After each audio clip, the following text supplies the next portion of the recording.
আজকের সমাজে সবচেয়ে সহজে যে গুনাহ আমরা করি তা হল গীবত। কেউ সামনে নেই তাই নির্দ্বিধায় তার দোষচর্চা করি। অথচ এটা কতটা ভয়ানক জানো? রাসূলুল্লাহ সাল্লাল্লাহু আলাইহি ওয়াসাল্লাম বলেছেন, তুমি কি জানো গীবত কি? তোমার ভাইয়ের এমন দোষ বলো যা সে অপছন্দ করে। সহিহ মুসলিম হাদিস 2589। সাহাবীরা জিজ্ঞেস করলেন, আর যদি ওই দোষ তার মধ্যে থাকে?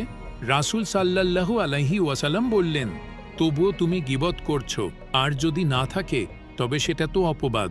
ভেবে দেখো আমরা কতবার গীবতের মতো ভয়ঙ্কর গুনাহ করছি। আসুন নিজেকে ঠিক করি, আসুন পরনিন্দা থেকে বেঁচে থাকি। আল্লাহ আমাদের হেফাজত করুন, আমিন। আপনি যদি হাদিসের আলো অন্যদের মাঝেও ছড়িয়ে দিতে চান তাহলে এই চ্যানেলটি সাবস্ক্রাইব করুন এবং ভিডিওটি শেয়ার করুন, কারণ একটি সঠিক জ্ঞান ছড়িয়ে দেওয়াও সদকায়ে জারিয়া।